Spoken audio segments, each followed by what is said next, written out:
এই ব্যবসা করতে করতে আমরা দেখলাম যে জাপানের সাথে আপনার ভালো সম্পর্ক হয়ে গেছে এবং বিশ্বের অনেক দেশের সাথে, বিশেষ করে বাংলাদেশের প্রতিনিধি হিসাবেও তারা আপনাকে চেনে। এই এই সম্পর্কগুলো আপনাদের সাথে কিভাবে? এইটা অনেকটা বলতে পারেন যে আমি যখন ফেডারেশন চেম্বারে 90 দশকে 94 সালের দিকে প্রথম বোর্ডে যাই, তখন আমাকে সেখানে হঠাৎ করে আমাকে ইউসুফ আবদুল্লাহ হারুন সাহেব, খুবই বিচক্ষণ একজন প্রেসিডেন্ট ছিলেন, খুবই স্মার্ট, অত্যন্ত উচ্চশিক্ষিত। তিনি বলেন যে আমরা জাপানে যাব, আপনি একটা পেপার তৈরি করেন। আমি তো আমার বজ্রপাতের মতো হলো যে আমি পেপার তৈরি করবো, আমি তো জীবনেও পেপার তৈরি করি নাই। তখন আমি একজন অর্থনীতিবিদের কাছে গেলাম, তাকে বলতেই যে 10,000 টাকা দেন, আমি এটা পেপার তৈরি করব। উনি দিলেন, কিন্তু আমার পছন্দ হলো না। আমার মনে হলো যে আমাদের বাস্তবতার সাথে পেপারের কোনো মিল নাই। তখন আমি নিজে বসে বুলেট শেপে চিন্তা করলাম যে আমাদের সংকটগুলো কী জাপানের সাথে।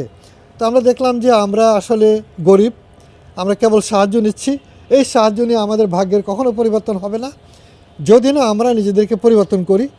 তো আমি এই প্রস্তাব দিলাম জাপান সরকারের কাছে যে আমরা আপনাদের সাহায্য নিয়ে ভাজা মাছ খাচ্ছি, এই ভাজা মাছ খেয়ে কিন্তু কেউ কোনো দিন স্বাবলম্বী হতে পারবে না। আপনারা আমাদের ভাজা মাছ দিয়েন না, এই প্রকল্প বাদ দিয়ে আমাদের শিক্ষা, পরিবহন এবং ইন্ডাস্ট্রিয়াল ডেভেলপমেন্টের সাহায্য করেন, তাহলে আমরা আপনাদের সাথে, আপনাদেরও লাভ হবে, আপনাদের থেকে জিনিস আনবো, জিনিস বিক্রি করব, দুজনের উন্নতি হবে। আপনারা আমাদেরকে এই ভিক্ষুকের মতো সাহায্য না দিয়ে সহযোগিতা করেন, আমরা আপনাদের বন্ধু হিসেবে সহযোগিতা চাই। তো সারপ্রাইজিংলি জাপানের যারা ছিলেন, অর্থমন্ত্রী ছিলেন সে মিটিংয়ে, তারা দারুণভাবে পছন্দ করলেন আইডিয়াটা।